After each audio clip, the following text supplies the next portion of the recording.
had a really big mission. I needed to bring these formulas that I knew really worked and were creating physical change to the table. And I needed to bottle it up in this way that felt so beautiful and celebratory and loving that it could be a catalyst to get you back to that relationship with yourself.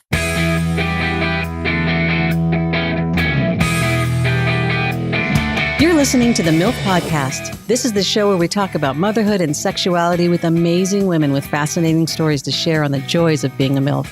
Now here's your host, the MILFiest MILF I know, Jennifer Tracy. Hey guys, welcome back to the show. This is MILF Podcast, the show where we talk about motherhood, sexuality, entrepreneurship, and everything in between. I'm Jennifer Tracy, your host. I really hope you guys enjoyed my conversation with Kimberly Muller last week. And now we are in the middle of January 2019. I can't believe it. And today on the show, we have May Lindstrom. May Lindstrom is a genius. And I was I was very starstruck when she came to my home for our interview. I use May's skincare line, and I've been a big fan of her skincare line for over a year now. And she's just this ethereal being that is just really always fascinated me. And so when she agreed to be on the show, I felt like I won a huge prize, which I did. And then when she came and I learned her story, her personal story, I was just so amazed at where she came from, what happened, what she chose, the path that she walked and how she got to where she is today. It's fascinating. And this is the exact reason that I do this show, because it's just so interesting to me. I can and hopefully will do this forever. I just love listening to women's stories. So I really hope you enjoy the episode. A couple quick items of business. So the month of January is the January Give for MILF Podcast is an organization called Harvest Home LA. They can be found at harvesthomela.org. If you want to donate directly to them, please do that. It is an organization that provides housing and programming for women, homeless women and their children. So if they're pregnant and about to deliver, or if they have the babies, they can go live there in a safe and clean environment and also gain the skills that they need to become independent again. It's beautiful. So go check out the website. I'm really supportive of this program and what they're doing for women, homeless women and children. So that's for January. And then just a quick reminder, we recently changed our rating to explicit. There are only 2 ratings on iTunes, so you can either be totally clean or explicit. And so even though, this show is really, we're not, we don't drop F-bombs every other word. It depends on the guest.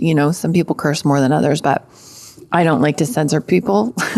So if they need to curse, that's fine. Sometimes I curse, but just so that you guys are aware that sometimes that happens. Sometimes we talk about sex. Sometimes we talk about sexuality. So that's why the rating is now explicit. Without further ado, I would just like to introduce this episode with May Lindstrom. I'm just so proud of this conversation with her. She is just a fascinating woman and a beautiful spirit. And I feel so lucky that I got to spend this time with her. So I hope you enjoy. Hi, May. Hi. Thank you so much for being on the show. It's so good to be here after God. how much time we've tried to find Oh this my date. gosh. But listen, that happens with, I'm asking what I like to call baller MILFs onto the show because every woman I've had on the show is doing something amazing like you are and 10 other amazing things. And they're also raising human beings and probably have a partner at home. So it always gets rescheduled. And I just thank you so much for making the time. It's the holiday time and you're here and you showed up so gorgeous and glowing. And I literally ran out of my front door like a total nerd, like a 14-year-old fangirl, but I'm very excited. No, I needed that. I had this pretty major wisdom tooth surgery 11 days ago. And this is the first time I've like left my house, like really left my house. I'm still on liquids. And until like 2 days ago, my face was giant and green. So to get a little fangirl out of you and feel like a human being was actually kind of a win. Good. I'm so glad. I'm so glad. I'll take it. So I kind of want to start from the beginning. Okay. Because I want to know more about like where you are from and your upbringing. So where did you grow up? I grew up an hour outside of a town of 800 people in northern Minnesota. So wow. I was literally born in a barn on 80 acres surrounded by forest and daisies and wildness. Wow. Yeah, it was like Laura Ingalls in the 80s. And did you have siblings? I did. My dad and my mom had myself and my brother, who's 15 months older. And then they divorced when I was 4. And my mother remarried a man that had 3 children already. So when they got together, he had an 8-month-old little girl, a 3-year-old boy, and a 6-year-old boy. So I grew up with them. So we were an 8-month-old girl, a 3-year-old boy, myself, and then my 2 brothers were a year apart older than me. So as teenagers, we were 10, 13, 14, 15, 16. So I grew up with 5 kids half the time. My parents had 2 weeks split custody. So it'd be 2 weeks with my mom and the giant family of crazy people. And then 2 weeks with my dad, who's like a sloth, like a very silent sloth. So it was very quiet half the time and very, very chaotic half the time. What was that like? It was wild. Was it, and they both lived in the same town still? Yeah, they made an agreement very early on when they split to stay in the same town until we graduated, which was a big promise to make to each other when they split. When I was that young, they had a 14-year promise ahead of them. But I think it was also a really, really awesome move to make as parents. And they lived in the middle of nowhere. I mean, our town was 800 people. There was nothing there. And so I mean, how big was your school? Your school must have been some tiny little school. Yeah. It's so funny because my daughter just went like officially into school. And so we had to do the whole like LA school thing. And I'm like, when I grew up, there was just one school and 3 towns had to come together to make that one school. And you either went to that school or you didn't go to school. There was no private school, public school, charter school. Magnet. No, I didn't even know what that stuff was. Yeah. So yeah, interesting process. It was good, except we lived so far in the middle of nowhere. I was on the school bus every morning for an hour just to get to that school. Wow. And it was freezing cold. Freezing cold. I grew up with 60 below winters. Oh, like the kind where, for fun, we'd go outside with a pot of boiling water and throw it in the air and it would snow. For fun. No way. Dude, yes way.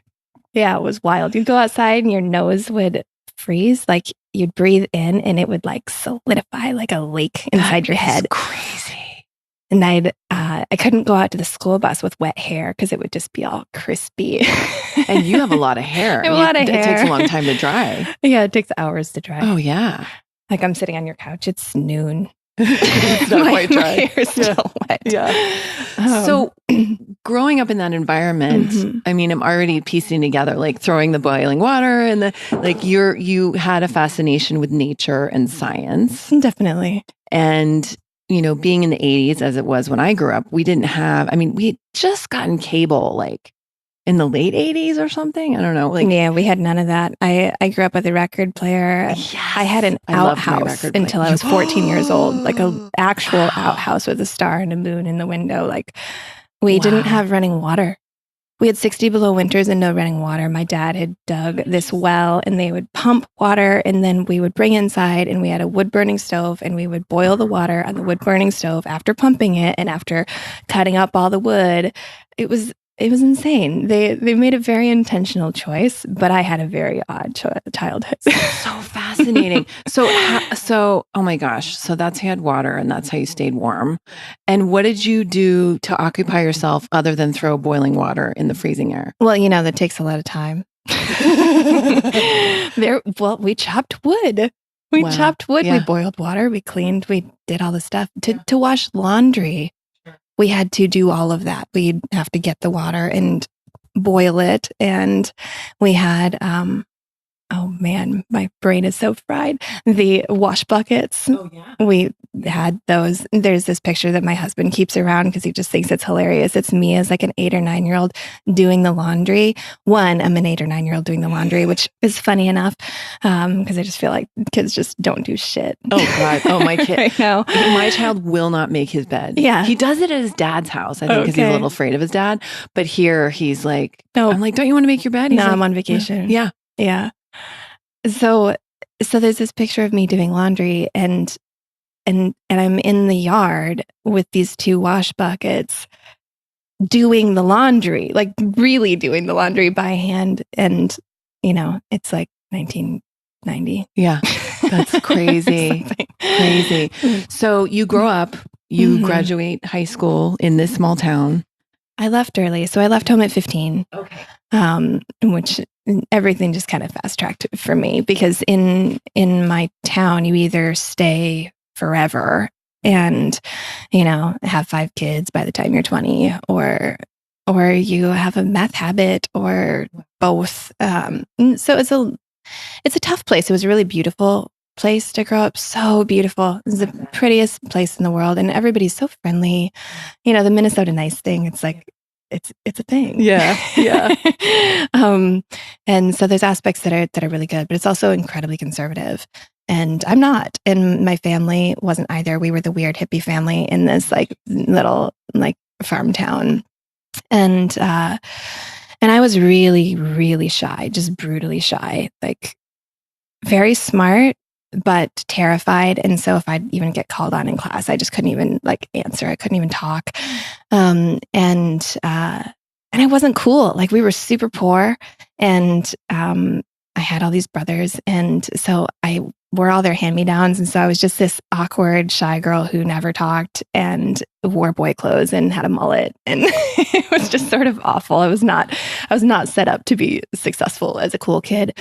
And then at one point I was just like, well, fuck this. Like, I have a voice and I have something to say and I don't have to just like deteriorate here. And I had found this art school online that functioned like a college, but was still for high school. It was a 2-year program for junior and senior kids outside Minneapolis, which was like 3 hours away. And so I applied and I got in and I left. At 15. At 15. Now, I mean, that takes balls. Yeah. Or ovaries, I should say. Definitely takes ovaries. Yeah, it takes ovaries. It takes ovaries for sure. So I is left home at 15. And and then you lived in a big city. And I lived in a big city by myself. So I went from my town of 800 people to Minneapolis living on my own. What was your living situation in Minneapolis? So the first year, so it was a 2-year program. And the first year I lived at the dorm. Okay. So they had a dorm. It functioned exactly like a college. You had like your major and I majored in theater, which was hilarious because I was such an introvert. But that was the choice. I was making the choice. You're just going to do this. And that's it. That's what you're going to do. And then the second year I was like, I'm free. And I found this friend of mine who was in my class. Her stepdad was a long haul truck driver and he had this beautiful home in Minneapolis and he was gone almost all the time. But it was full of plants. It was like a jungle house. It was amazing. And he had a cat and he had all these plants and he was a long haul truck driver. And so he needed someone to be at the house. Wow, so that's perfect. At 16, 17, suddenly I had this big, beautiful house in Minneapolis by myself filled with plants and this cat and this truck driver who would just be gone forever. And then he would come back and it was funny. We had this great routine. He'd come back from being out of town and he would sit down with me at the table and he would pull out all the maps. And this was, before there was really like the internet. Navigation or whatever. Yeah. And so they were physical maps and he would show me all these routes across the US of where he would go. And it was the coolest thing. Like there's so many amazing places in this country that are invisible to anyone but truck drivers. And so there was all these routes. Like there's this route across, I believe it was in South Dakota. And you drive for hours and hours and hours. And suddenly there's these gigantic metal birds like these metal bird sculptures in the middle of nowhere, just in this field. And they're beautiful. They're just extraordinary, but they're as big as buildings and just like a bunch of them. So bizarre. Just an art. In the middle of nowhere. That's like nothing around for hours. Like you'd have to time your drive because you'd run out of gas before the next town because there was so much time in between. And I actually did run out of gas. I had to like stop at somebody's house and like get gas one time. But he would come home and he would do that. And then he would make hummus. And so when he would leave town, he would leave me with, you remember those like gallon pails of ice cream? Yes. So he would leave town with this. He would leave me with a gallon of hummus and cheese and pickles. And I lived on hummus and cheese and pickles. Sounds good to me. Sounds similar to my diet now, actually. So that's what I did. I went from my small town to there. And then the second I turned 18, I got in my car and I came here. And so I moved to LA as an 18-year-old and was homeless and living in my car for months and pursuing acting. I mean, was that the impetus for you to come out here? Not really. I actually didn't pursue acting at all. Funny enough, I did that. I mean, really, it was such a practice of I just needed to know that I could speak, and that it was okay, and just to get comfortable in my skin. And I think also growing up where I grew up, the people I went into kindergarten with would have been the same people I would have graduated with. There's no chance in there to shift your identity at all. Who you are projected as a 5-year-old, that's who you stay. And I'm not the same person I was as a 5-year-old. Parts of me are. But I would have always been small in my town. And there's nothing wrong with a small town, but I am not a small woman.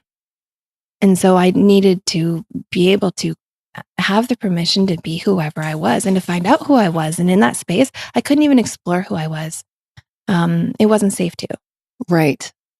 Well, yeah, in a very conservative place like that. I mean, Lord knows. When something you said earlier that was so profound to me and struck me was that you said when you were 15 and realized you needed to do this for yourself, that you said, fuck this, I have a voice. I think I want a t-shirt that says that. Yeah. Fuck this, I have a voice. Because I think that's something that as women, I have a son who's very sensitive cancer. We've already covered that. And he's very comfortable with his voice and his feelings and owning things. And I'm proud of that because I want to raise who he will be a man who is sensitive to that and can honor that in other human beings as well. But I had always thought, if I have a daughter, like it's even more important because that's something that in general, in our culture and in other cultures it's changing now a lot, obviously, but, so I think that's gets so squashed great. out of you so really quickly. Does. Yeah. My daughter is 6, so I have a 6-year-old girl and a 2-year-old boy. And my daughter, it's been really interesting to watch her find and hide her voice, even at 6. And she is 1,000 times more social than I ever was or ever will be. She's a totally different human being. But so at her preschool, the girls were like very into princess stuff, which I get. And like everybody goes through that, no matter how gender neutral you can try and raise your kids, sure. they are what they are. Oh, it's like, my son, he just woke up one day and was like, guns. I'm like, what? I know what that remember is. listening to you talk about that before. It's so funny. And yeah, my son too, he's obsessed with balls and trucks, and the garbage truck comes out and it's like Christmas. Yeah. And my daughter just like didn't even realize that garbage trucks existed. So yeah, so I get that. But in her preschool, her little group of friends were like very into princess stuff. And I watched her before she went into preschool. She was like obsessed with like bugs and dirt and gardening and being out and stuff. And then she went there, and then she came home one day and she was like acting afraid of a bee. I'm like, Talia, I literally have a picture of you holding a bee like it's your pet and petting it from like a month ago. Yeah. And you're not scared of bees. And she's like, I know. But it was just something she had just picked up. Like, sure, girls are supposed to run when they see a bee and squeal. Sure. And so she picked that up, and she picked up a lot of other things there. And this fall, she just started at a new school, and it's a totally different group of friends, and it's a totally different kind of education. It's much more liberal, and they actually like garden and go outside, and they're in their dirt, and there's kind of a different thing. But she does this thing with her voice where I speak softly just by nature, and that's something I've just gotten more comfortable with. That's who I am, and that's fine. But she will make her voice so tiny, and she adopts it as this like character.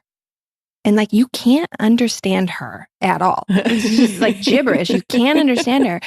And she'll be saying the most beautiful things. And she's so smart and she's so on it. But she will make her voice invisible. She will make herself so tiny. And it's totally a face. It's not real.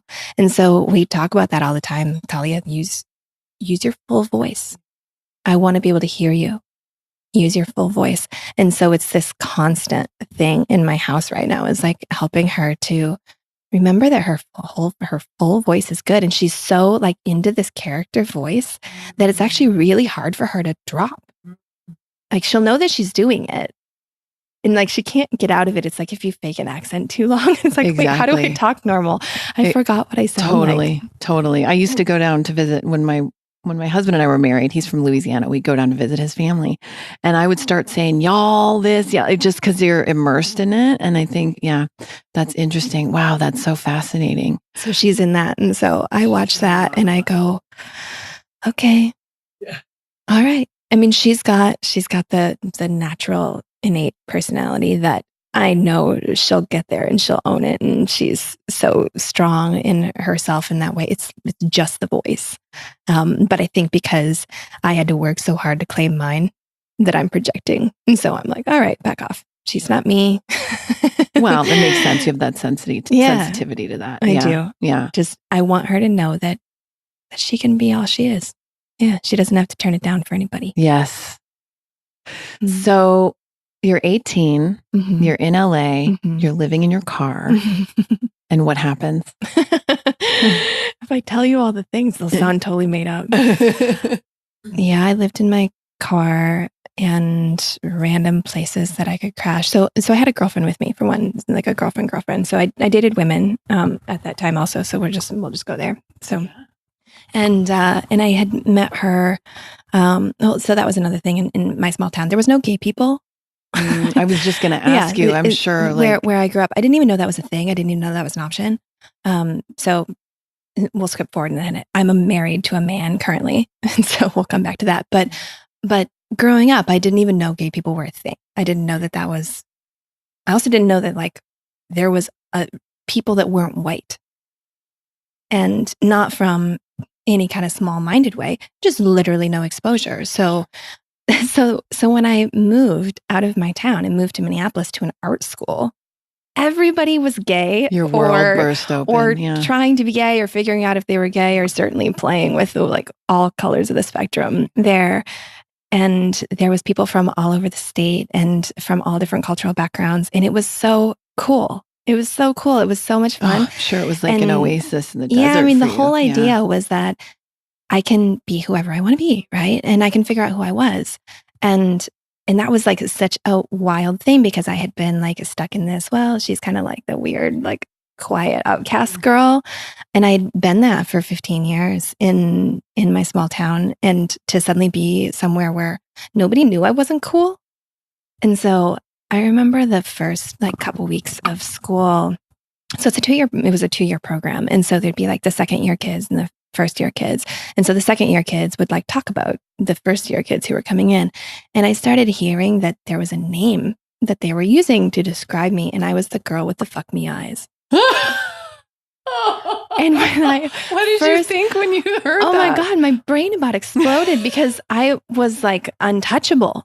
I was totally untouchable. I was like such an outcast. Like, even if you had any interest in me, you wouldn't have been allowed to express it, because I was not cool.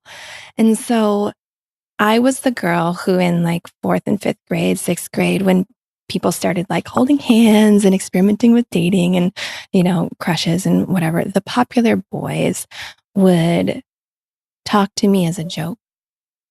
They would say that they were going out with me as a joke, and I'd get like excited for a day, and they'd like call me and be like, you want to go out with me? And I'd say yes. And then I would find out it was a joke. Yeah, they were really mean. Oh, those little fuckers. Total little fuckers. But I also, on my hour-long school bus ride, well, they were the worst. The older kids would throw maggots in my hair. What? Maggots.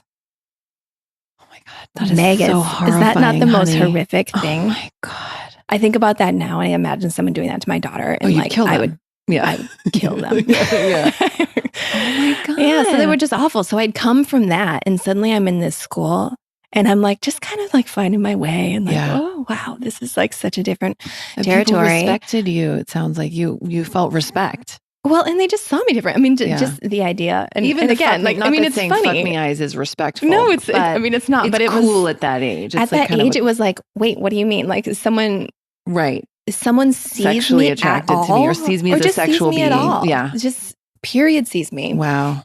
And because even in my little town where I was clearly not invisible, because nobody can be invisible when there's that few people, I was still totally invisible. And to be somewhere where in like the first handful of days I'm even there, there's like a nickname for who I am. Anyway, I just thought it was funny. And they just, they didn't know. Yeah. And so I was like, okay, well, and so right after that, I was like dating people and that was just such a different thing, but it really was like a playground. And, and there was like boys interested in me for the first time and there were girls interested in me. And that was cool because I had liked both and couldn't do anything about either. And so suddenly it was like, I'm free in a candy store. And so it was it was a wild little chapter for me, but a really, really important one. Yeah. Anyway, going back to being homeless in my car. Yes. The following with your year, girlfriend. with my girlfriend. At least you weren't alone. I wasn't alone. Yeah. And so the day that I graduated from that school, I met her at a graduation party. And had she been a student there as well? She hadn't, but she had friends that were. Got it. Okay. And so anyone who grew up in the Midwest can probably identify with these kinds of parties where there would just be a field with a bonfire in the middle of it somewhere, and everybody would like drive through the field in a truck to the fire, and all these underage kids would be drinking. And making out. That sounds amazing. That sounds so fun. That's what happens when you grow up in, small town Midwest. The highlights. And so this was one of those parties, and I got there and she was sitting across the fire, and I saw her from across the fire, and I was like, oh, that one. Yeah. And and by the end of the night, I had told her that, like the second I turned 18, which was in like a day or two, that I was getting in my car and I was just heading west, and I was just going to go until I ran out of money or hit the ocean or whichever happened first. Wow. And so you didn't have a plan. There was no plan. It was just get the fuck out. Yeah. Because even though that school had been great and was really, really powerful for me, I barely went my second year. I was just so done. I was just ready to go. Yeah. Do something else. And so when I asked her if she would go home with me that night, she was like, are you taking me with you? On your trip? Like, when you go. And I was like, yeah. And she's like, well, then yeah. And so I picked her up from her parents' house like 2 days later with all of her things, and we took off. And she was with me on that adventure for a couple of years. It was great. Wow. And may I ask, was that your first love? No. There were? No. Yeah, okay. My first love was a man who I met when I was 14, actually, and who wasn't in my town. So it was before I went to that school. But also, he didn't know who I was. We met at a concert. Right. So same kind of thing. When I was able to just be who I was, such a different place. And so, yeah, he was my first love. I've known him for 20 years now. We still stay in touch. Oh, so nice. He's very special. This woman who went on this adventure with me, she was not my first girlfriend, but she was the first one who like really like was fully on board with me. Yeah. Yeah. So what happened on this adventure? You guys made it out here. We made it out here in a very haphazard kind of way. We started on the trip. We didn't know each other at all. We'd known each other for like a week. And And crash course. Total crash course. And so like a day into the drive, it came up that she'd never actually left the country before. And it was like, oh, okay. So I took a right and we went to Canada first. Oh, I love it. And you didn't need a passport or anything then. So it was really helpful. And so we went to Canada, and then the car broke down and we got stuck in this small town in Canada for a couple of weeks, like waiting on, I don't know, a radiator or something, something vital that we didn't have, that they didn't have in the town. Right. And so we had an adventure there, and then ultimately landed in LA and didn't have any money. And then realized that as 18-year-olds with no in-state connections, it was impossible to get somewhere to live. I had like just enough money where I could have paid a deposit on an apartment if somebody would have given one to us. Right. But nobody would give one to us because we didn't have anyone in-state or an in-state job. And then I couldn't get a job without an address. And I couldn't get an address without a job. And so we just found ourselves in this like cycle. Yeah. And also we found, one, we didn't have any money. And so we were looking in really low income places. And when me and my girlfriend would walk in, we're two super young white girls that are clearly a couple.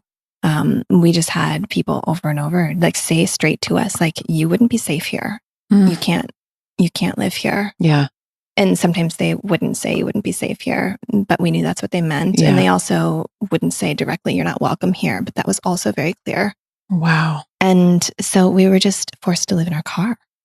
And so we would just sleep in the car, and we would park in hospital parking lots, and then we'd get kicked out of hospital parking lots, and then we'd park in neighborhoods, and then there would be neighborhood watch. And it was sort of awful. And that went on for a really long time. And every once in a while we'd meet somebody who would take us in or let us sleep on a couch for a little bit or something. But by then, like, we had gone through all of our money. We had nothing left. And at the time, I don't know if this is still true, but there wasn't overnight women's shelters. There was overnight men's shelters, but there wasn't overnight women's shelters, and they didn't want the liability.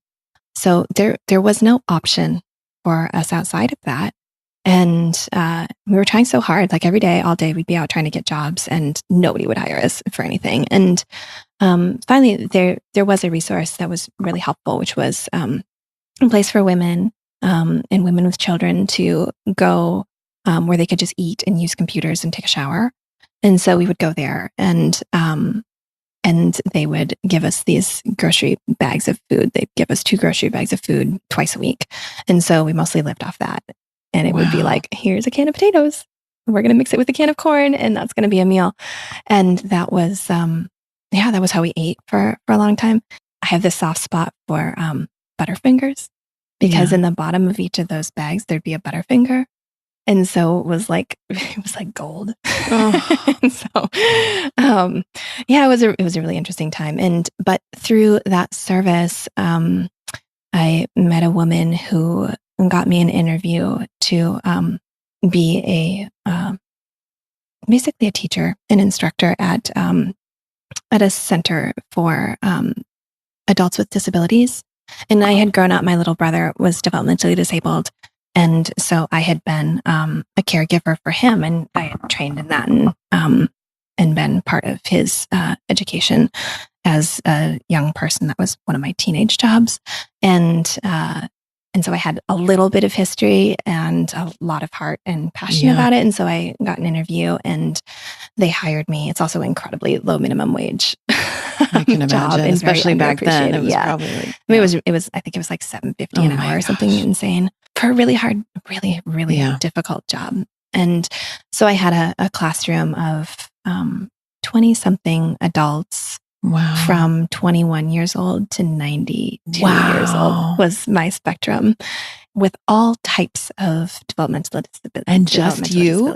You do have an assistant? In my classroom. Just so your own? There was multiple classrooms. But I mean, that was my class. Wow. I mean, that just, to me, that seems like a lot. It was a lot. Yeah.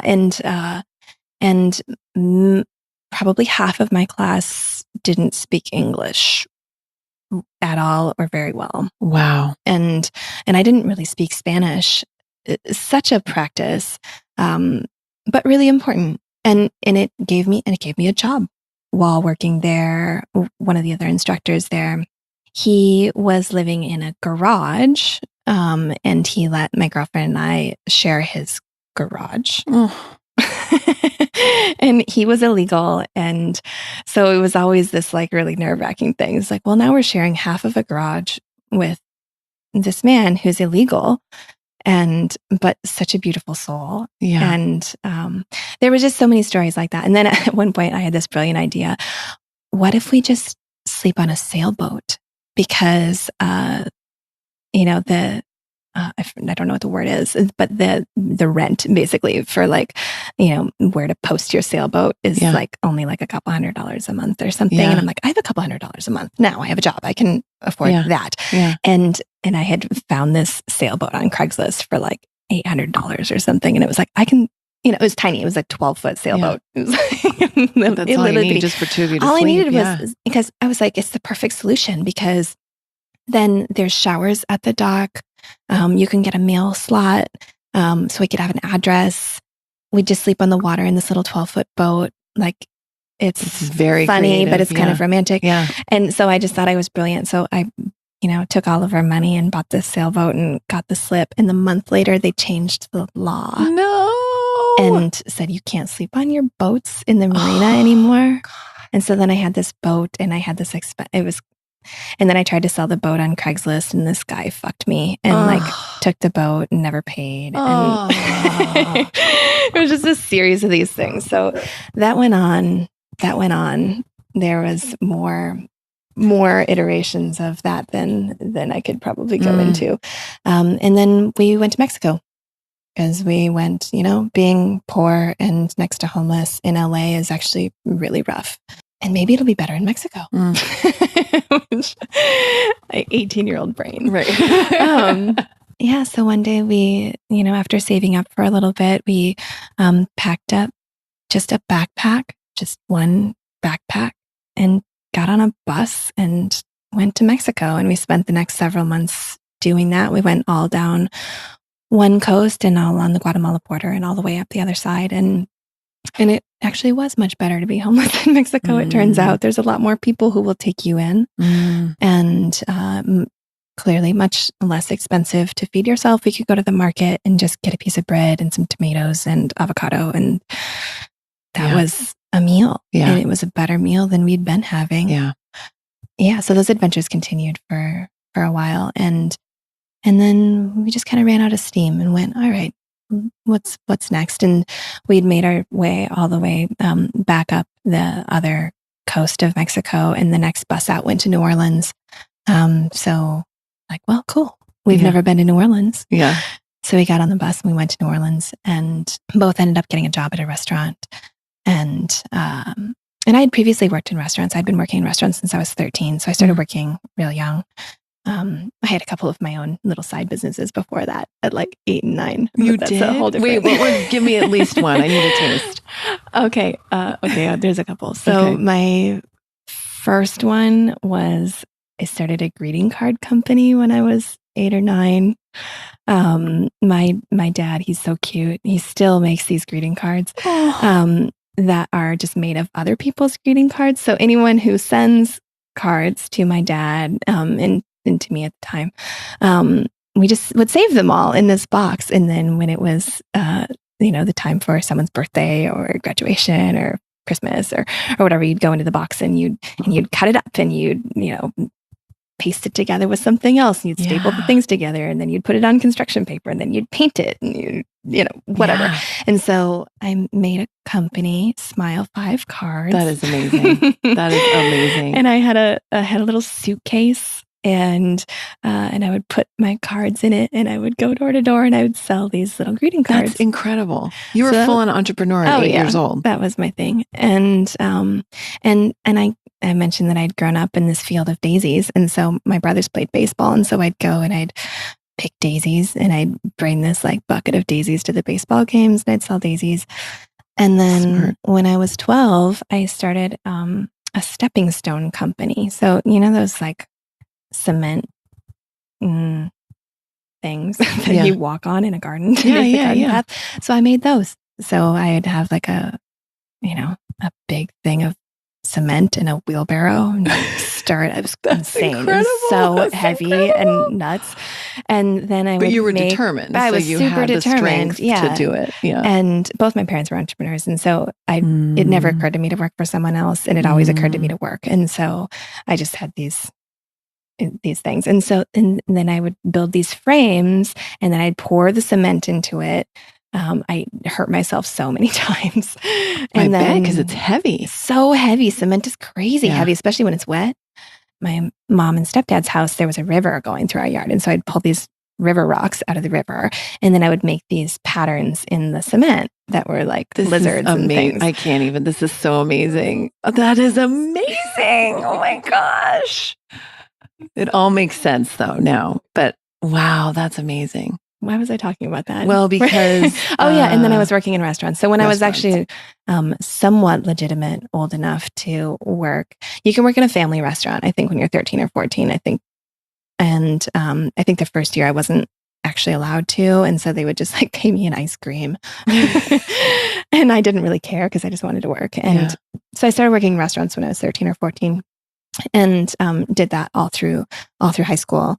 And then came back to it when I got into New Orleans. Were you guys in the French Quarter? Where were you living? Yeah.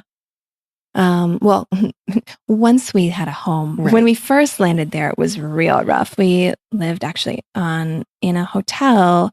It's the hotel where all the street performers in New Orleans that paint themselves silver. Yeah. Where they stay. Oh. And no one will let them stay anywhere because they leave silver traps everywhere they go. This is a funny thing. You don't think about these like job hazards. Yeah, because they're just like covered in silver paint. It's everywhere. It's on the They're sheets. A mess. Yeah. And so the only hotel that would let them stay was this hotel on this street in New Orleans. That's the highest crime street in the country. Which street is it? My mind is so blanking right now, but I think I can think of it too, but it's not nice. Yeah. It's not nice. I know the quarter a little bit. It's not New Orleans that you want to imagine. No. It's real seedy. Yeah. And they let us stay there for very cheap. So, and we didn't have any money. And so I had to kind of talk them into it. And so that felt real shady too. And it was like, but I got a job. And as soon as I have a paycheck, I'll pay. And I'm sure that that's what they heard from every street performer too. And so we just kind of followed what other homeless people did. It's kind of how we'd been for, a couple of years prior to that. And what's interesting is like homeless people come together in community in a way that you don't know. Like they share resources. Oh, there's a meal happening over here and there's a shower over here. And that was a world that for a moment I got plugged into. That's interesting because, not having that just for me and living where I live and seeing the amount of homeless. And I know I've talked about this before in LA, since I've lived in LA 20 years 20 years, 20 years. And I've watched it get worse and worse in the last several years. And it's just heartbreaking and the tents and the this.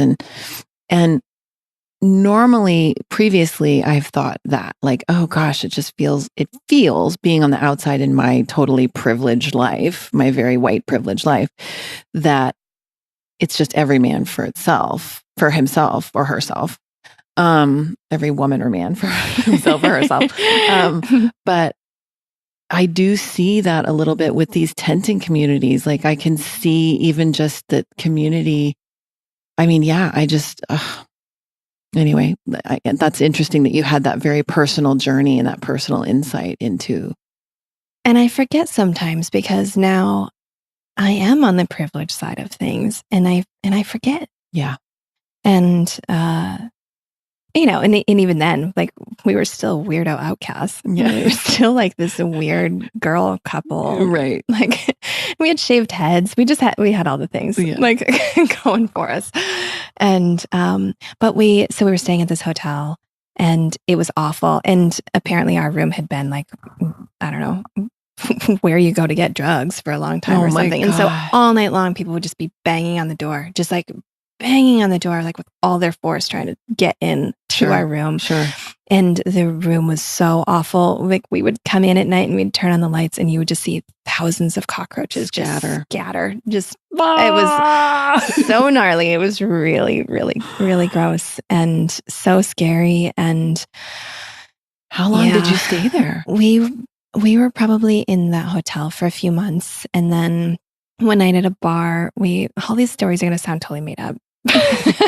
One night at a bar, we met this guy who was like, well, that sounds awful. You should come stay at this house that we have where there's a bunch of random people staying and it's still weird, but it's probably safer than where you are. Still weird. Oh yeah. Yeah. Still weird. It was so much weirder than where we were. It was a house of vampires. No. Yeah. So New Orleans, you hear these things and it's like, that can't be real. That can't be real. We ended up staying in this house with people who identified as vampires. It was the craziest. Okay, wait. I need to know so much about this. It was so creepy. Okay. So I have so many questions. Were you... What did you think we were going to talk about today, by the way? Oh my God, not this. This is like so juicy and amazing. But that's why I love this show, because I have no agenda. Whenever I meet a woman, I'm just like, whatever comes. It's always the most beautiful gift, because I don't know what it is supposed to be. But so did you have to identify as any certain thing, like a vampire or non-vampire, to live there? No. Or did they just let you stay there, but they were... So there was like the woman of the house who was like... Was there prostitution involved in that house? Okay. But because you said woman of the house, that made me feel like... Okay. She was, I don't know. She was the woman of the house. Got it. Okay. And I think she really wanted my girlfriend. Yeah. I think is what it was. I think my girlfriend was Candy. And whether she actually wanted to like eat her, I'm not sure. I don't know what. There was a dynamic. Both. Eat her, have sex with her. Yeah, whatever it was. All the things. But you're allowed to stay here because you've got her. And I was like, all right, well, okay. It's closer to work. No. All right. Well, less commute time. I mean, I have to give a pint of blood a day. I'm very practical. And it was awful. I mean, everything was, it was so awful. Were there meals served at this house, or did they just drink blood? I mean, they would just go out sometimes and be like, all right, well, we're going to go get some blood. And we'd be like, you can't be serious. Like, are you just fucking with that? Like, I don't actually understand. And so I would have just thought it was completely crazy, except that house was insane. Like, there would be like plates would go flying across the room. So wait, like, it was haunted? It was, I don't know what was happening, but they had a special effects technician. They either had a special effects technician or there was some crazy shit going on. But they would disappear. They would disappear for days. And did they sleep in coffins? I don't think so. Okay. I mean, they looked like normal, messed up white people living in a super poor Black neighborhood. It didn't make any sense. It was... Oh my God.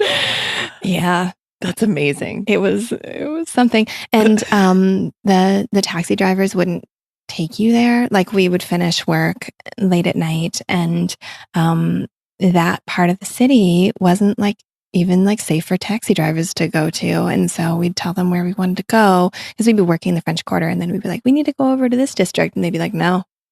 Wow. And so we'd walk home. Oh, and so we'd walk home. We'd walk like an hour. Oh my God. In like the So she worked in the same we worked in the same restaurant. Yeah. For a while. And then at some point we broke up.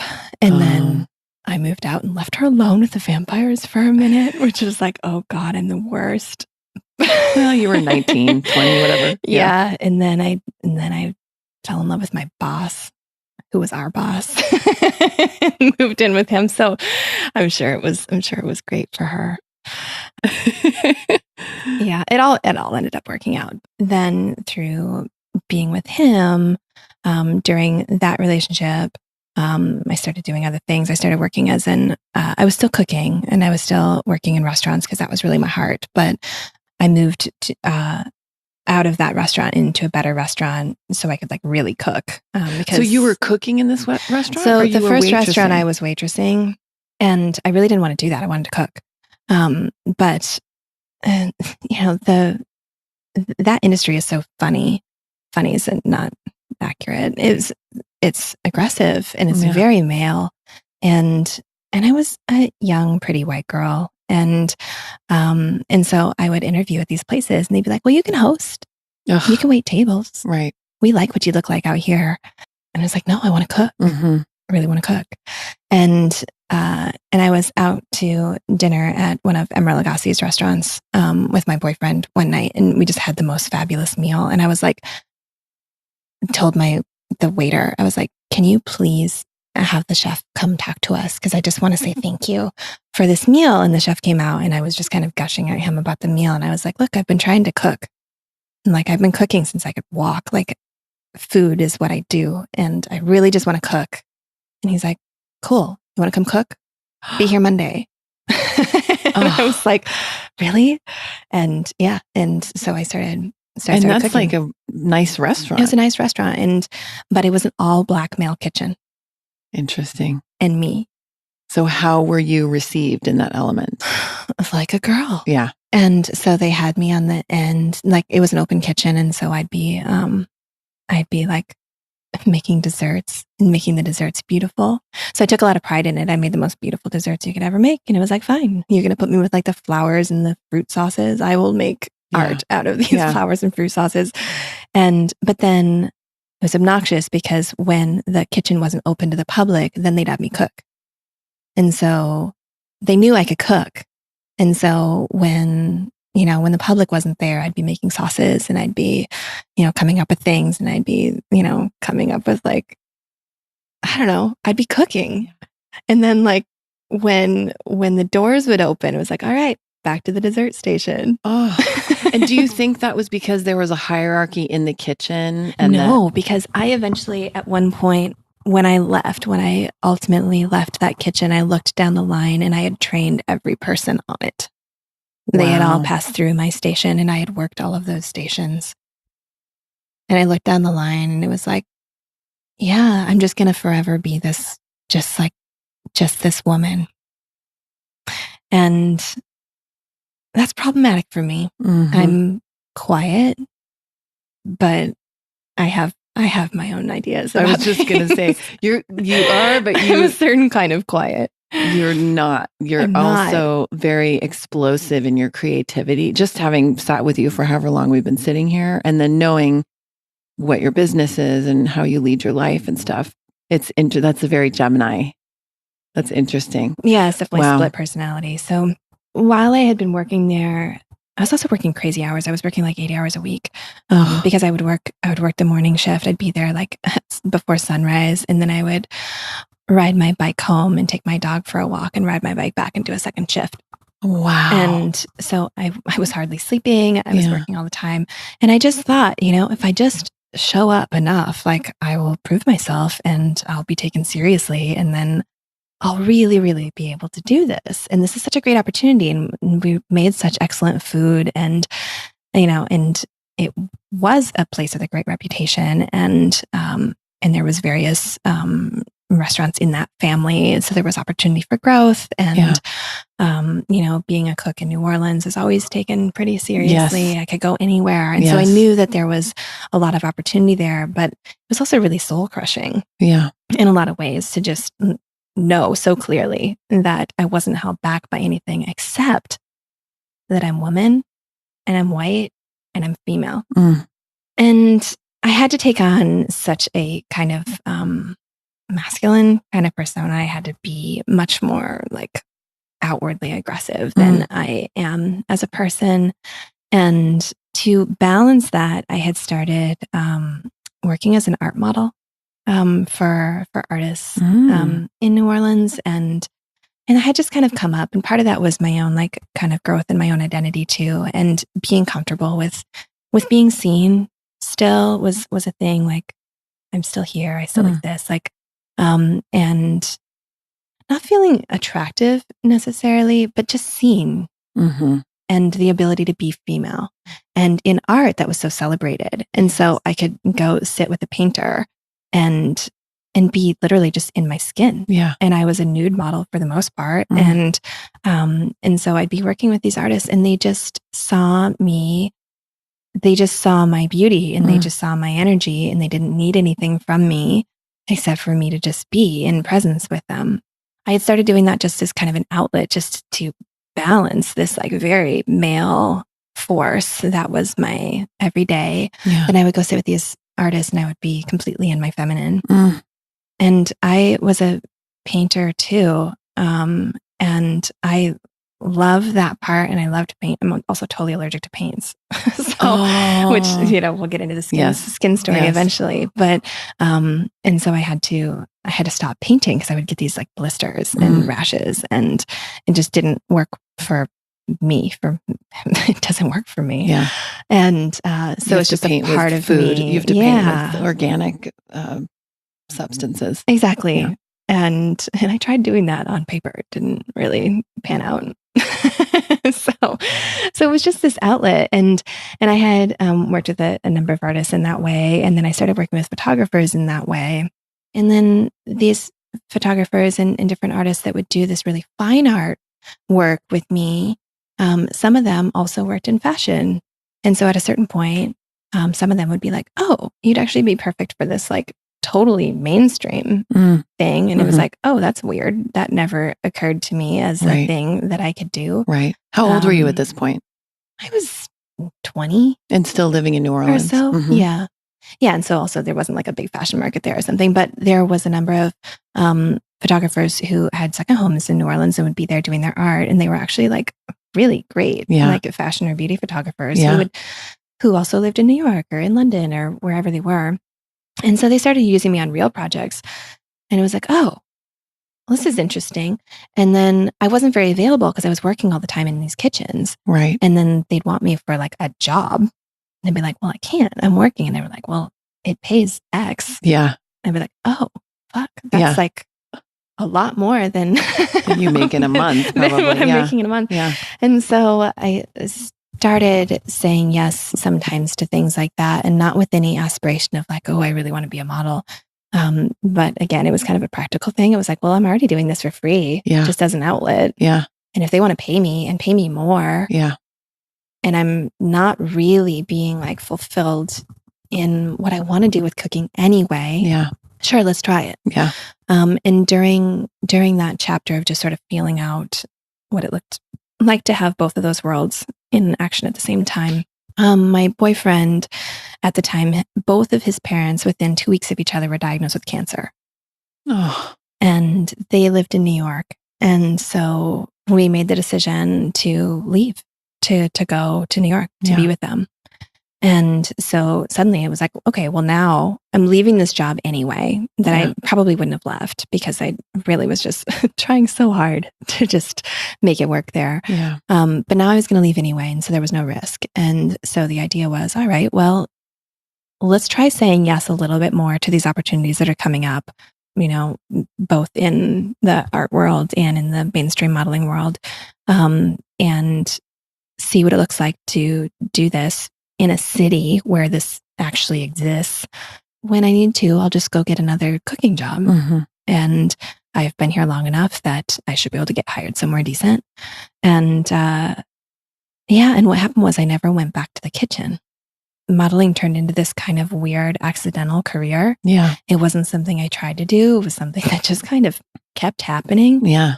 And then I looked up one day and I'd been doing it for 5 years. And I realized, this isn't what I want to do. But now I don't know what else to do. And now I have this 5-year gap in my resume. And as it was even before that, walking into a kitchen, being who I was, it was hard to be taken seriously. And I couldn't walk into a professional kitchen and say that you'd been modeling for 5 years. Say I'd been modeling for 5 years. There was just no way. And I had also really realized that the only way I was ever going to do food was going to be on my terms. And so if I was ever going to work in a restaurant again, I wasn't going to work in a restaurant and be treated the way that I had been. And I wasn't going to support that or just, shut my mouth about it or And you're how old realizing this? This is early amazing. 20s. I mean, that is incredible. Yeah, well, really. I mean, that's just to know yourself that deeply at that level. I mean, obviously from between then and now, you've deepened that even further and you've become a mother and, but that's really profound at that age. I don't know. I didn't have that kind of knowing at that age. You should go live in a car for some years. Yes, true. Maybe start out in a barn. True. Yes. Yeah. There was a lot of things that fueled some pretty strong early independence. So yeah. I admire it. I think it's amazing. Yeah, and also I feel like I'm ancient. I've felt like I'm like 100 since I was like 8. So that's my own stuff. Yeah. Yeah, it ended up, so it brought me to sort of like this funny thing where at like, 25, I was like, what the fuck am I doing with myself? Which I think every 25-year-old does, but it felt more like a midlife crisis to me. Sure, because you'd lived so much. Like, you'd done so much. And I'd put so much towards this career that wasn't going to go anywhere. And then I'd put so much towards this other career that I didn't actually want. But was still happening. Yeah. And also I was really allergic to being a model, which is a funny thing. So besides it not really being a passion of mine. I was really allergic to being a model too. It was not for me. No, for so many reasons, but physically allergic. I have crazy sensitive skin. Oh, okay. And so I'd be sitting in the makeup chair and I was booked mostly for beauty. So it's just straight up my face. And so I'd be sitting in this chair and they'd start putting makeup on my face and you could watch it. You could watch it happen. They'd apply the makeup and I would start getting these rashes and I would turn red and I'd get blisters and my skin would just freak out. It wasn't like breakouts. It wasn't pimples. It was rashes and redness. Sure. And so I had this weird career where when I was doing that, I could do like one job and then I'd have to take a break. And then I'd do another job and I'd have to take a break. And so I was in this constant like recovery thing. And so luckily, when I worked, it was good. Yeah. But it also just made for this weird thing where it was like, I'd sit in the chair and my skin would just crawl. Oh. And I'd leave and I'd be in this like state of like recovery and like taking care of myself. And yeah. And so it physically didn't work for my body. And it was still another place where it was still always about what I looked like, and that had just always been a thing. Yeah. And maybe that's just life. It's always a thing, right? Like when I was a kid, because there was this idea around who I was, I could never be cool. And then when I was in art school, it was like, oh, free for all, anything goes. And there was like this wildness. And then I was like homeless and couldn't get out of that. But we were like, not even like normal homeless people. We were like 2 girls with like, white skin and shaved heads. Yeah. And living in a car. And and then working in a kitchen, like looking like I look. I just was never taken seriously. Yeah. And then that thing that was like a downside to everything else comes in and puts me, in a positive-ish place in a career that I didn't really want and wasn't really passionate about. But then I didn't know what else to do. And I knew that I couldn't go cook in somebody else's kitchen. And I didn't really have any other skills. I'd cooked forever. That was my world.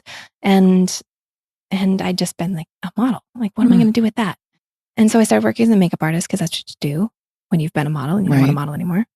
And then I was like, well, what do I want to be as a makeup artist? Like, what can I do different? How can I not be the person that's putting makeup on girls and making their skin crawl?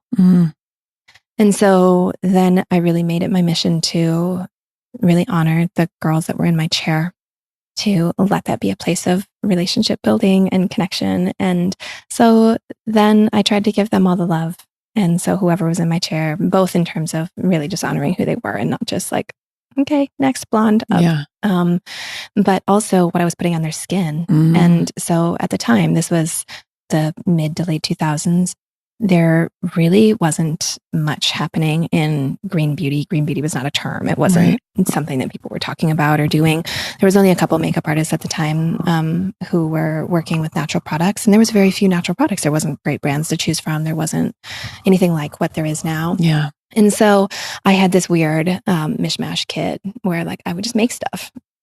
Yeah. And I would go to set and I looked like a painter. I'd have this like paint box of these like random pigments mixed with oils. And I would basically finger paint the models with these things that I had made. And then I'd talk to them with love. And I was like this weird, this totally weird girl. That sounds so amazing. So it was nice in a way, and it was a beautiful little chapter. Yeah. But then like, the hair person would come over and like douse us both in hairspray and still like call for like, all right, booby blonde, get over here. Like it was still that world. Sure.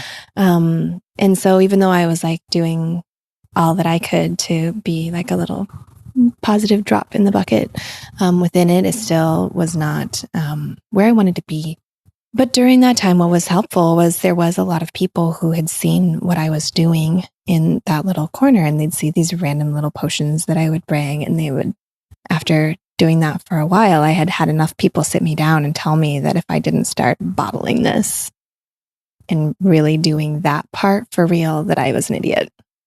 And it took a while for that message to sink in because I was really opposed to doing anything to do with sales, anything to do with retail. Like growing up with my like funny hippie parents, like they wouldn't even let me sell like, chocolates or whatever at Christmas to like raise money for the choir. Like we don't sell things in our family. It's just not. So I had this really big barrier around making money through selling a product. Yeah. Which was interesting because I'd also been a model where I was the product, right, or something like that. But I had to get over it because I didn't know what else to do. I kept hitting these walls, and I was really unhappy, and I was just in like not great relationships, and just kind of spinning out. Just didn't know where I was supposed to be, and when it was finally like, all right, well, what if I just tried? What if I just took like a couple of these like oils and masks and things that I've been making? Oh, and also, so on the side, outside of this, like not as a career thing, but just as a side thing. So I have this crazy sensitive skin that I've had since I was a little girl. Like one of my very first memories was being about my daughter's age, like 5 or 6, and going to a friend's house for the first time and washing my hands at their sink before dinner and burning my hands on the soap. Oh my On the gosh. actual soap itself. Just What washing kind my of hands. soap was it? I don't know, just regular conventional soap. But I'd grown up in this hippie household where, Right. I don't know what my parents were using, but it wasn't, Right. it wasn't normal. Right. And so Right. Or Dr. Bronner's, right, which is now household, but back then it I'd wasn't grown up commonplace. green before green was green. Yeah. And so it was the first time that I'd ever used like conventional soap because I wasn't in school yet. And so, I hadn't been exposed to like commercial detergents. And so I'm washing my hands and I just, no big deal. Washing my hands before dinner was my first night, like being at a friend's house without my parents there. And I'm washing my hands and I start screaming, just screaming. And I was so terrified. I was like, what is happening? I'm just washing my hands and they're on fire. And my friend's parents came running into the room and my hands were all red and kind of welting from just this soap. Wow. And so thus began this, this kind of exploration within myself of what I'm able to use and ingredients that I can use and products that I can use. So that was kind of the undercurrent that went through all of those years, which also contributed to a lot of like discomfort in my body and my identity. And I was just scared of everything. I was scared to touch everything. Of course. After that experience, my gosh, that's so traumatizing for a small child. And so it just made this interesting thing. So growing up, as a kid, like my parents were great. My mom was like, all right, well, you can't use any of that stuff. Cool. We'll just make something or like find the things that we can use. And so, so it started as this kind of form of play. My mom and I would we'd go to the river and we'd pull clay out of the river. Now we've got a mask, fun, and there was little things like that. And then, really, really simple things. And then I would go to the library and I'd find, these books on like how to make a lotion or something. And so I would make stuff. And so that was part of my childhood play. And then as I grew into my teenage years, I really started to get more interested in it because my skin was really an issue. And it wasn't just my issue. My mom has my same skin. My grandfather has my same skin. So it goes back in our family tree. And so I wanted to not just know like what to avoid, but really how I could actually help to heal this and make it better. And so I'd started really studying plant medicine and the properties of plants and minerals and, aromatherapy and Eastern medicine and Western medicine and like all the different things. And just looking back through all of, beauty anthropology, really looking back for thousands and thousands of years, what have we been doing since forever? And trying to learn from that and bring that forward. So that was sort of a side thing that I had always done since I was a child. And then through my teen years and through my 20s, I started to take it a lot more seriously. When I was, when I first came out here to LA with my girlfriend and we were living in the car, my entire body freaked out, just totally freaked out. It was so awful. It was like I was covered head to toe in blisters. Like it looked like I had walked through a radioactive spider web.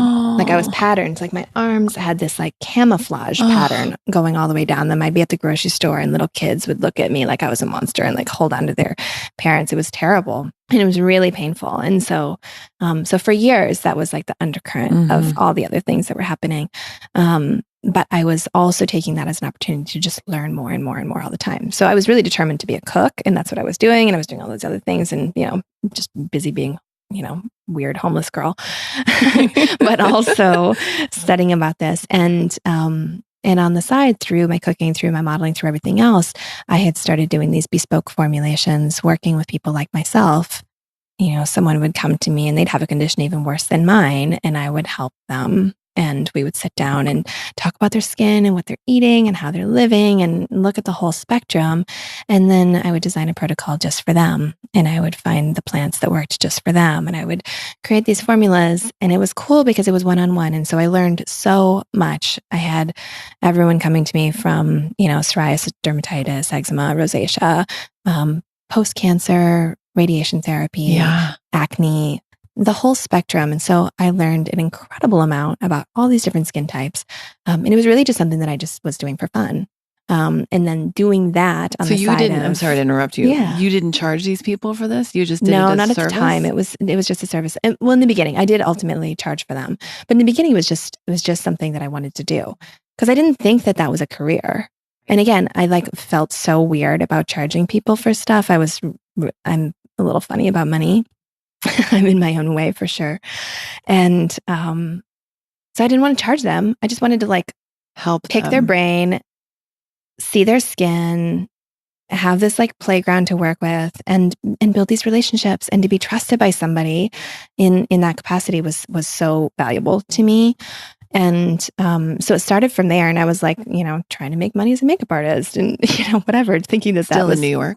All over. So I eventually left New York and moved a number of times in there. I was in Chicago for a while. I was in Vegas for a while. I moved out to LA 3 times before it stuck. Okay. And so there was some transient. There was a few years I just didn't live anywhere. I just kind of moved from place to place, especially when I was modeling and working as a makeup artist. It just made sense. I just followed the jobs. So, so I didn't have one. Yeah. So it's handy. Yeah. And I think that was part of it too. It's how can you take me seriously as a formulator or as someone who can really help you? I don't even live anywhere.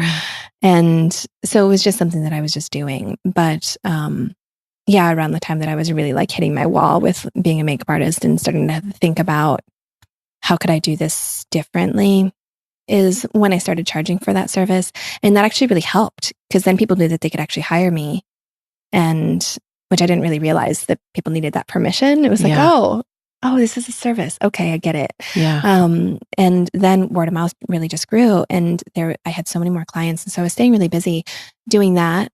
And so when I started to think, all right, if I'm going to bottle something, what is that? What's that going to be? What's the point of that? Because there are a million beauty companies in the world. What do I have to bring to it? And what I have to bring to it is this history, is really, really understanding these kinds of skin conditions, understanding my own skin condition, what it's meant for me and my family, what it's meant to these men and women that I'd had the opportunity to work with so personally for so many years. And the feeling part, I'm not a chemist. I'm not a traditionally trained formulator. But I do know this stuff, and more important to me is actually what everything feels like. And I learned that through working for so many years with these people who they would come to me and they'd be so broken, and their relationship to their skin would be so broken, and they'd be so sad and in physical pain and in emotional pain, and had no relationship that was positive at all to their own touch. And so for me, there was the part that really wanted to address the physical symptom that was happening, that was resulting in the inflammation or the pain or the rashes or the blisters or whatever it was manifesting as. I wanted to address that and calm that, obviously. But what I really wanted was to get them to a place where they could touch and love their skin. Because they didn't. They would look in the mirror and they would just hate themselves. And they would look in the mirror and they would cry. And I knew what that was. I knew what it felt like to not want to leave your house. I knew what it felt like to be scared to go to the grocery store and have those kids look at me. I knew what it felt like. And so I had such empathy for that I had a really big mission. I needed to bring these formulas that I knew really worked and were creating physical change to the table. And I needed to bottle it up in this way that felt so beautiful and celebratory and loving that it could be a catalyst to get you back to that relationship with yourself. And so it was really about that. And it was like, if I could do that through like putting a note in a bottle, then cool, then that's enough. And if I can actually bring the real formula to it as well, then I win. And so that became the mission. And that was a pretty mighty mission in a time where green beauty wasn't really a thing. There wasn't luxury beauty like on the market. There was like nothing. Kind of. And the only person who was doing green beauty that was luxury, Kahina Beauty had like a couple of products, but it was mostly just their argan oil. I think at that time, Tata Harper had just launched pretty close to then. That was it. Everything else was like what you'd find at Whole Foods or farmers markets. So there was natural products, but it was like what I'd grown up with in my like hippie dippy household. It wasn't anything that you would naturally gravitate towards. And then in terms of there being products and formulas that were good for addressing these kinds of conditions, none of those were natural. It was like literally it was tar and it was bleach and it was Accutane or whatever. I went on Accutane and it made me really depressed. Hormones and steroids and things. And I'd been given all of that stuff. I'd taken everything under the sun for my own skin, and everything was so aggressive. And so how do I bring those worlds together? And so I spent a few years really just working on refining those specific formulas that I knew would be effective for everybody. Just a big challenge. Like I didn't want to dumb it down too much. Like I wanted it to be powerful as what I was giving to my bespoke clients who would come to me from these really trauma skin conditions. But I also needed somebody to be able to like buy it blind off the internet or off a shelf with knowing nothing about it and take it home and like not be too scared to use it. My formulas were all a little weird. It wasn't like your traditional, like, here's your foaming face wash and your lotion. Like that's not how I work. That's not how plants work. And so, and then how to do that and package it in a way that felt sexy, that felt fun, that felt, that you wanted to reach for. Because what I would have is I would have clients who, their skin would be getting better, using my formulas, but then they'd still be using what their doctor was still prescribing. They'd still have like the steroid cream for, for their eczema or, their Accutane for their, for their acne or all these different things. And what I saw over and over was that, whether it's like a cream for rashes or it's a cream for breakouts, it was just a reminder of something that's broken. And so even the packaging, it would like say on there, eczema cream and like, acne and anti-aging. And it was all this like really, really like negative messaging. And also just a reminder, like I don't need to be reminded every time I reach for something to help myself that I have eczema. I know I have eczema. I don't need to be told every time I reach for a moisturizer, anti-aging. Thank you. I don't need to be Oh my told gosh, that. yes. Do I want to age gracefully? Absolutely. Do I want to honor my skin as it ages? Absolutely. Do you need to tell me anything about myself in writing that I look at twice a day, every day? Fuck so you. true. That's so mean. It is mean. It's mean. I think it's awful. About it that way. That's so true. Yeah. So I just hate that. This is just my biggest pet peeve. Yeah. And it's everything from aging products to acne to eczema to psoriasis. They all just say the word on it. And I get that because you need to be able to identify what you're looking for your concern. I get it. Yeah. I do. But God, there's just got to be a nicer way. Yeah. So my mission was to take that efficacy, bottle it up, wrap it up in a way that's beautiful, that has positive messaging, and somehow hope that people can still find it and know it's for them. But my thought was, if I just put everything into it and I do it exactly the way that I think that it should be and cut no corners anywhere from the sourcing of the ingredients to literally from like how they're grown to how they're harvested to how fresh they are when they arrive at my hands to what happens in my process. I was blending and filling every bottle myself. And these are totally my formulas. And then I would pack every box and I would write every note and I would run to to the post office. And we're fast forwarding some time here, but when everything had finally come together and I had finally like launched my website and then ultimately launched with my first retailer. I launched with my first retailer the day my daughter was born. Oh, wow. Yeah. That's incredible. Yeah. The day she was born, which is kind of insane, but it happens that way. We operated out of my current husband, only husband, but still current. Yeah. He came into the picture 9 years ago. Right at the beginning, I had just hired my first packaging designer. So when I finally was like, all right, I know what I'm going to do. I'd refined it. I knew what the goal was. I knew what the mission was. I need to have great packaging so that I can put these really transformative formulas into it. Yeah. And have it be taken seriously. Yeah. So again, it was like, I need to have the right packaging so that when people see it, they know that it's for them and they get excited by it and they actually want to use it. Because so many of my clients, they were like, I don't actually want to use, X product because it's just ugly and it sits on my shelf and just like, it doesn't feel good. Yeah. And I like want to hide it when guests come over. Yeah. I want to hide it from myself and it doesn't smell good. I don't want to get into bed with my husband. I don't want to get into bed with myself. Right.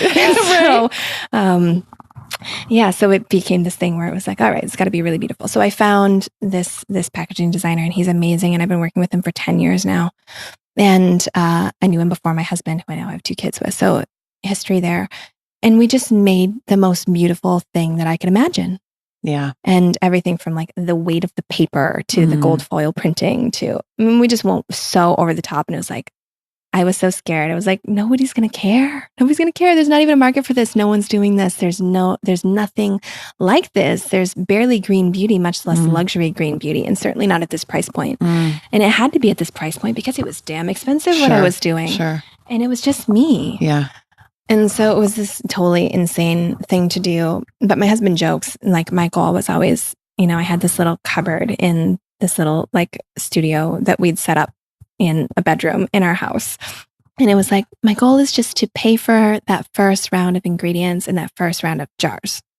Because then I'll know that I did it. Yeah. I did it. I put everything that I had into it with no compromises anywhere. I did it exactly the way that I believed it should be done. And if I do that and it fails, I can walk away going, all right, then this just isn't my thing.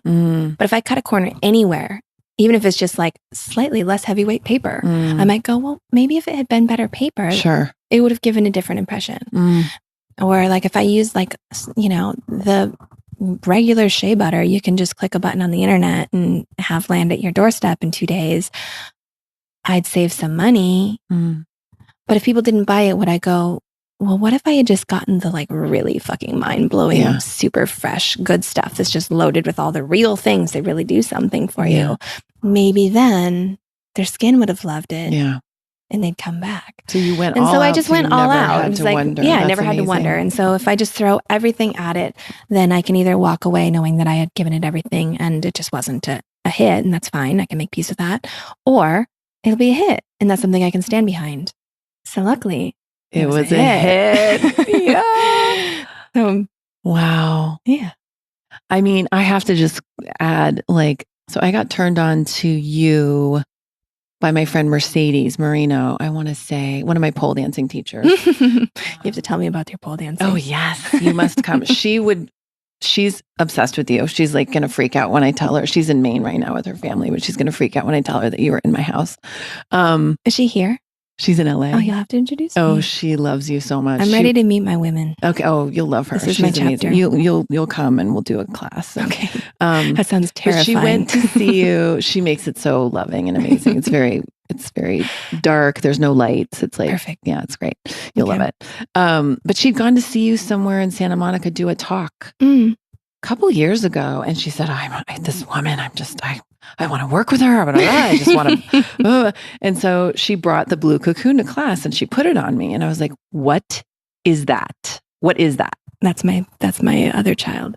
That was it. Ever since then, I order my stuff before I run out because I don't want to not have it. And I've never, anyway, back to the experience that you described that you want to give. My dog's trying to make out with May. It's okay. I'm into it. I'm very into it. The experience that you described that you want people to have, I have it. And I just opened a package today before you came. And it is this decadent, like I get the thing in the mail and I'm like, oh, I'm going to wait to open it until I don't want to just cut open the box when I'm busy in my kid's home. But I want to it's like savoring like a beautiful bowl of, fresh ice cream, or I want to have that moment because it is, when I open it, it's a handwritten note and everything's packed beautifully. It just, the weight of it in my hand, I haven't even gotten to the product, like to the inside of the jar. But those other parts, they matter. And that opening experience that you're talking about, you remember that. So when you go and then, 3 months later, when you open that same jar that you received 3 months ago, and you're opening it, for the 90th time in 90 days or whatever, you open it up and you have a ripple of that. Yes. And when you open a package, it should feel like Christmas. Yeah. And it should feel like that every time. And it makes me feel, I could get emotional saying this because it is just a deeper underlying thing. And it's why I do the podcast and it's why I love women. And I feel valued as a woman, like from a woman to a woman, like I feel valued, and like, I don't know. I love what you're doing. And I love now knowing the whole history behind it. It's just so fascinating. And so I want to ask you as kind of my last question before we dive into these other lightning round things is, what is on the horizon for you, for your company, for yourself? What's next for you? And this is it. Yeah. Yeah. This is a funny thing because people always ask me, and it's the business. This is part of the retail thing, right? And people are like, what's new? What are you making that's new? And I'm funny because I don't make new stuff all the time. There was 3 years between my last product launches. And, when normally everything's coming out like every 2 months or certainly every season or at least every year. I just don't operate like that. Your skin doesn't need 60 products. So I didn't make 60. I made 7. That's enough. And I love that too, because it keeps me from being overwhelmed. Yeah, it's really straightforward. It checks all the boxes and there's so many ways to mix and match and adapt. And you have to listen to your own skin. It really forces you to have that relationship and to tune in. And it's like cooking, kind of. It's like you have to have your salt and your spice and your sweet and your sour. And like you put it all together. And you need different ratios of things on different days. And so really encouraging this culture of play and to not be scared of your skin, not be scared to to really touch and to breathe and to make it an experience. And to reach out and ask for help. Like our customer service is like out of this world. I don't know if you've ever sent an email. You should. Yeah, I did. They were so responsive and kind and amazing. And and also this loving, like, we're so sorry. There was because May, so once you guys will start ordering, hopefully as soon as you can, because it's such a gift to yourself. Sorry about the dog barking in the background. May gives these amazing samples, and they're not like samples in little packets, along with what she just described that goes with your whole philosophy. They're like full travel size samples. They're glass. They're like just a miniature size of the actual product. Cute. They're super cute. Like I have in my purse, I carry the Blue Cocoon in my purse because they put it on my wrists. But anyway, there was a mess up or something, and and they said, we've got it. We've already got it handled. It was just so nice. But also to go back to the cooking thing, because Mercedes and I talk about, and our other friends who she turned on to your products as well. It's like, oh my God, have you tried mixing the pendulum potion with the honey mud mask? And what if you did this? And Oh, well, I just wake up and put the honey mud mask on and just walk around and blah, blah, blah. It's like fun. There is this feeling of play, and it's this decadent thing. And like, you can eat a little bit of it. Like, it is really, it just feels like a gift to myself. Yeah. And that's what it's supposed to be. I mean, that's the entire point. Yeah, we don't have enough moments of that. And so I try to be really over the top with it because sometimes you have to go so far the other direction to feel something. And so it is. And so the packaging's over the top and the formulas are extraordinary and the textures and the colors and the scents, they're all magical. And there is so much heart and there's so much love. And if you really let yourself feel that, it's special. What we do is really special. And I'm really proud of it. And so, as you should be, what's next? This, we just keep doing what we're doing and try and be better at it every day. Like, I don't have like a growth plan. I'm not trying to scale or, those words don't exist. We're entirely self-funded. Our customers are it. You're our investors. I don't have to answer to anybody. There's no board of directors. There's no outside investment. It's mine. Yeah. And, so there's so much freedom that comes with that to just show up and do what we do. Yeah. I love that. And on top of it, you have 2 children that you're raising. Yeah. So I love that you posted, and before we go into the questions, recently it was Thanksgiving, I think, and you posted, I'm signing off, really shutting down for time with my family. And there was this beautiful family photo of you and your children, your husband. And I thought, yes, thank you. And I need to be reminded of that because oftentimes, and I've shared about this on the show too, my phone is partly my business. My business is on my phone. And my son has said to me, Mom, you need to put your phone down. And I'm like, thank you, honey. Thank you for reminding me. Yes. I need to put it away from my person. And good job to him for calling you out on it. Oh, yeah. He calls me out on a lot. No, listen to that. Yeah, it's so great. And so it's great that you're able to live that in, your philosophy for your business also is like you're walking the walk. You're doing it in all areas. So I try. Amazing. And this year was really, I'd hit my edge. This was a tough year for me, actually, in a lot of ways. And I was right in the middle of it at Thanksgiving time. I was just in this, I've been having like bad anxiety, which you talk about on your show a lot. I had a panic attack right before then, which I'd never had before. I didn't even really know what that was. And so that was a first time thing. And it was kind of in the middle of, I've gone through this twice. So with both kids, I nursed for 2 years with both of them. And which means I've been pregnant or nursing for 6 of the last 8 years. Yeah. Which is a lot. Yeah. And I stopped nursing my son in August. And in September, it was like I fell off a cliff. Yeah. And the same kind of thing happened with my daughter after I stopped nursing her. It's funny because I had postpartum stuff with both of them, but not really extreme. I actually had much more when I stopped nursing. Interesting. And that's 2 years into it. Yeah. And so I think you feel like you're not able to be in the shit that far in. It's like, I should be over this. It's not like my babies are like, I don't have newborns. I have a 2-year-old. Like, which is fine, actually worse. Oh God, so much worse. Give me all the babies. Take my toddler. The babies are easy, but you don't know that when it's your first. No, you don't. It's like, oh, this is so exhausting, but they're just, Yeah. So I went through this like 3 to 4 months, just low, just super low. With my daughter, who's now 6, when I went through it with her, I just got stupid. I don't know what happened. It was like I lost my mind and turned into a teenager, and I just didn't want to come home, and I just wanted to like be, I don't know, I wanted to be anywhere else. Yeah. I just kind of went crazy for a minute. And with my son, it was the opposite. I just fell into this hole and just fell into the dark. And I hadn't ever experienced that before. I've been through dark periods when actual things are going bad. Right. When things are actually shitty, I can register that they are. And there was nothing happening. There was nothing bad. The family was good. The marriage is really solid. Like, I was feeling really good. Business is going great. I was just thinking, because I know your Instagram feed almost by heart. Not really. I'm not that weird of a stalker, but I'm just remembering that you moved your business around that time. Around that time. So that was which a is big transition too. Yeah, there was a lot of things. There was a lot of things going on. And I'm not sure what it was, but it was just like, I just fell into this hole and there wasn't anything acute I could point to. And every day it would just be like, oh, is this going to be the day that I'm going to wake up and feel normal? No, not today.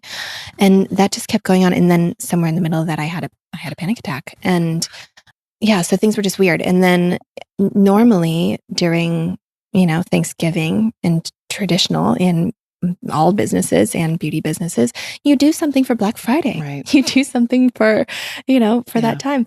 And we normally do. And so the last handful of Thanksgivings, I'd worked from the second I'd wake up to the second I went to bed, and I'd try and give my team as much time off as I could. And so that just meant that I was on the whole time. And so I hadn't had a Thanksgiving in years.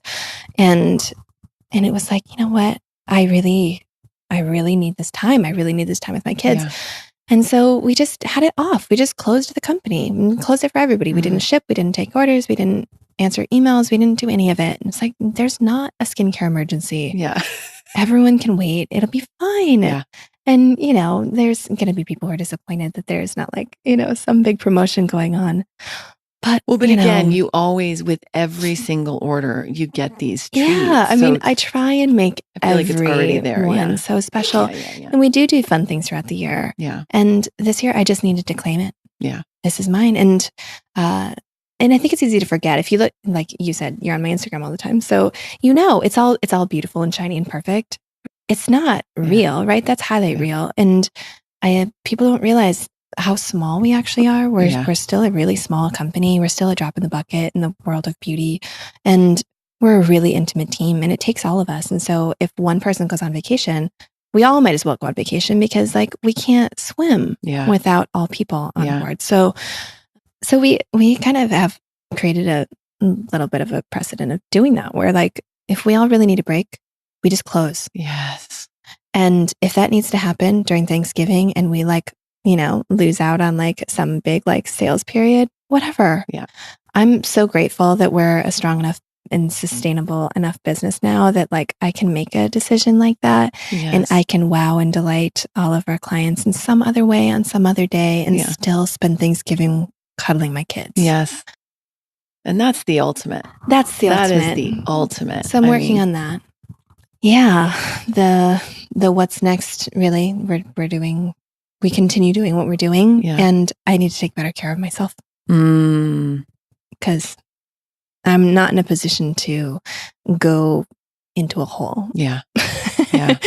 So I'm feeling a lot better over the last few weeks, but that was a weird, scary period. Yeah. Yeah. Well, I'm glad you're feeling better. And I'm glad you're here. I'm going to ask you the 3 questions I ask every guest, and then we're going to a lightning round. What do you think about May when you hear the word MILF? And what do you think about that acronym? You know what? I'll take it. I am at 16, they called me the girl with the fuck me eyes. Right. So if you want to call me mother, I'd like to fuck now. I'm just going to say thank you. Great. Except I know that's not actually what yours stands for. Well, I always say it's both. I really do feel like it's both. Like you have to claim the original because it's both. Obviously, that's the first thing that people think of when they hear that. And I know that was intentional. I'll have to pick your brain about that sometime. Yes. But yeah, I think, I am a mom. I am sexual. I am all of the things that are me. You can call it whatever you want. Yeah. And we don't lose those things after we become mothers. In fact, in my experience and everyone I've interviewed, those things deepen and get more enriched, through all of these things. So what's something you've changed your mind about recently? I don't have to be in control of everything. I don't have to be in charge to be relevant. Such a good one. How do you define success? We kind of already talked about that a little bit, but I try not to think about success as being a destination, because it makes it feel like everything else then isn't success. which feels kind of negative. Mm. It's like, oh, you're either in success or you're not. Mm. And so if I haven't reached the thing that I define as success, then what is the other stuff? Right. So, yeah, it's sort of like, I think all I really want is just to be able to be where I am when I'm there. Mm. Okay, lightning round. Ocean or desert? Ocean. Favorite junk food? Ben & Jerry's s'mores. Oh, yum. Movies or Broadway show? Movies. Daytime sex or nighttime sex? I like the idea of daytime sex. I work a lot and have kids, so nighttime sex. Texting or talking? Both. I really love human interaction. I'm also super introvert and it tires me out. Like I'm going to have to go home and take like a nap. So I text a lot for practical reasons, but I really crave human talk. Me too. Cat person or dog person? Both, but dog. Have you ever worn a unitard? That's like the full body thing. Yeah. I've worn a snowsuit a lot, which is kind of like a fluffy version of that. Fluffy unitard. That's amazing. Shower or bathtub? Both. Baths to really, really relax. Yeah. And showers to energize. They have different functions. Ice cream or chocolate? Ice cream, but very specific. Only Ben & Jerry's s'mores. Got it. Nothing else, not vanilla ice cream, not... One flavor.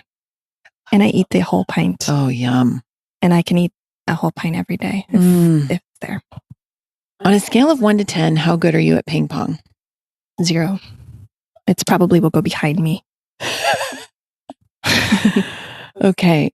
Gosh, I almost hate to ask you this one, but I have to. If you could push a button and it would create 10 years of world peace, but it would also place a 100-year ban on all beauty products, would you push it? Yeah. I give no shits about beauty products. That might be what I make, but that's not what we do. Superpower choice. Invisibility, ability to fly, or super strength? Ooh, you added in ability to fly. Yeah. Well, I'm still going to go with super strength, I think. I spent a lot of my life being invisible. I don't need to be invisible. Flying, yeah, I think anyone can really fly. That's a perception thing. Strength would be good. I don't like feeling physically weak in my body, and I've been feeling pretty weak in my body. So super strength sounds useful. Would you rather have a penis where your tailbone is? Yes. Or a third eye? Penis where the tailbone is. Did she answer before I finished Yeah. the question? Well, okay. So I know this is supposed to be like speed round, but that's not my No, it doesn't. I think of it like, all right, so third eye, why do I need a third eye? I don't really know what I would do with it. That doesn't sound like that necessary. It's not somewhere useful. I already have 2 eyes right there, so I don't need a third. If it was like located somewhere else, I could see behind me maybe or something that might have more use for it. And everyone sees it, so I look weird. And it doesn't have a function. So there's nothing to that.